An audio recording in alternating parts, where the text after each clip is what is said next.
Okay, let's dive right into this explainer and examine the immense societal pressures building up in our post-pandemic world. I mean, if you look around today, you can literally feel the friction, right?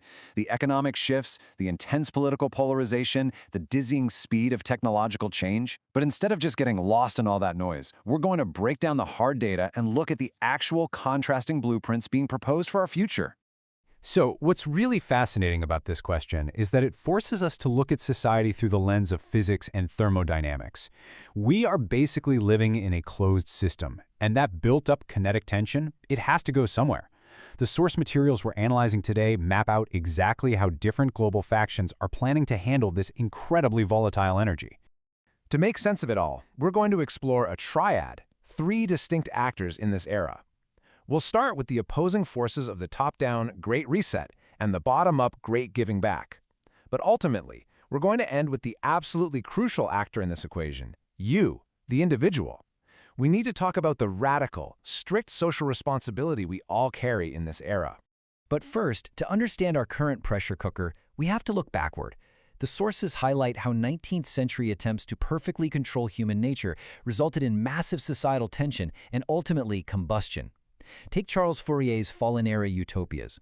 The idea was to hyper-organize human labor and living into these massive controlled complexes.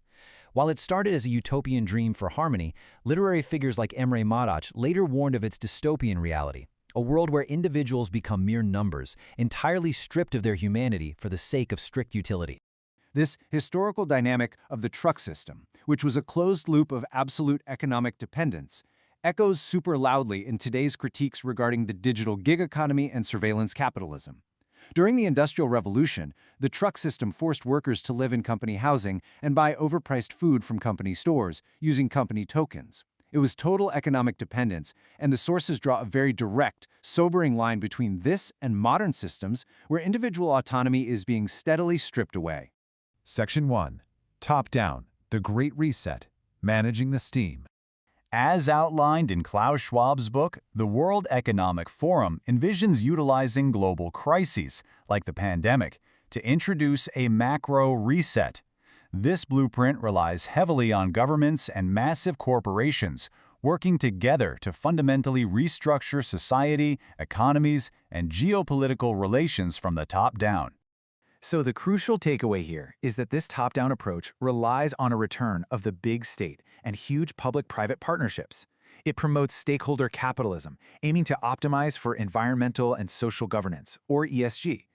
However, critics in the source material warn that this model inherently leans on technological surveillance, what they call punitive solutionism, to monitor behaviors. And that raises a very real risk, turning temporary crisis control measures into the permanent fixtures of a surveillance state.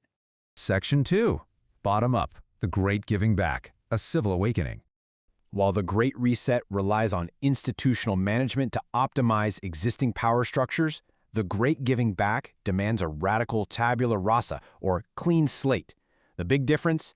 It's led organically by everyday citizens. It firmly and entirely rejects the top-down technocratic model.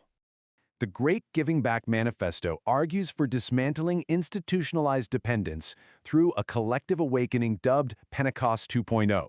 It explicitly calls for eradicating planned obsolescence, ending false capitalism, and breaking historical transnational monopolies, specifically pointing to a united Africa taking back its autonomy. They also advocate for an update to the 1948 Human Rights Declaration, viewing it as a critical piece of stabilizing software for humanity that's long overdue for a modern refresh. Section 3. The Individual's Triad, the Physics of Society. Okay, let's dive into this undeniable objective truth.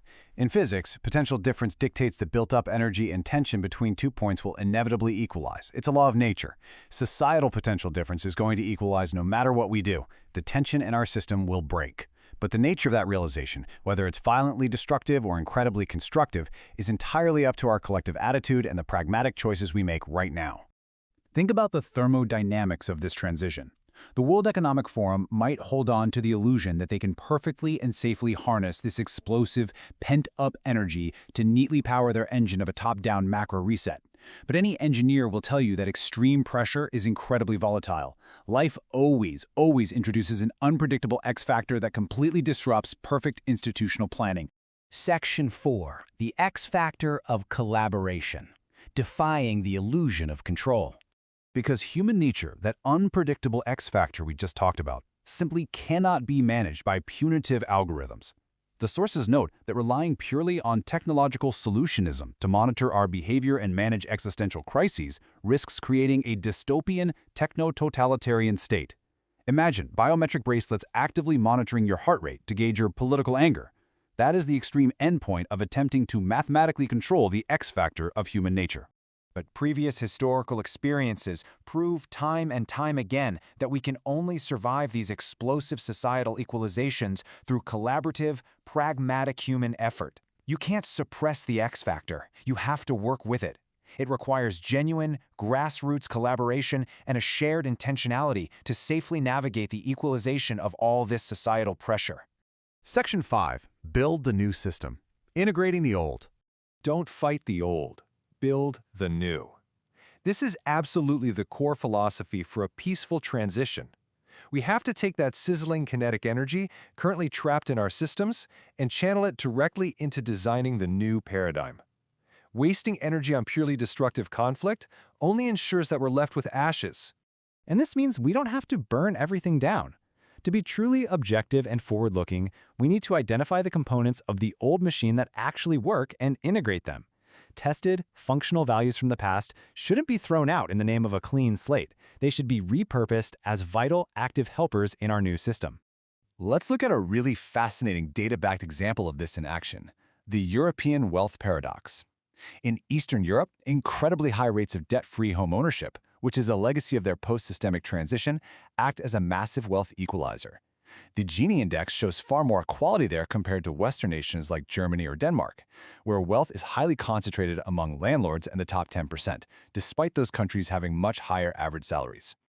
This demonstrates exactly how a tangible, tested value from the past, in this case, debt-free property ownership, can act as a crucial stabilizing helper in our new system. It directly protects the individual from the extreme vulnerability and dependence we saw in things like the historic 19th century trunk system or even today's renter-based gig economy. Furthermore, we're seeing practical, peaceful transitions happening locally right now. Take Amsterdam adopting the donut model, where municipalities rather than megacorporations dictate the rules to protect the common good from the ground up. This is a pragmatic, bottom-up solution that respects the bounds of local policy over global corporate mandates, directly guaranteeing individual autonomy. So we'll leave you with this provocative thought. The societal transition? It's absolutely inevitable. The pressure will equalize. The top-down architects want to manage you. The bottom-up movements want to awaken you. But ultimately, what role are you going to play in peacefully directing that kinetic energy? Will you just let the system control your release valve, or will you take radical responsibility and start building the new tomorrow? Think about it.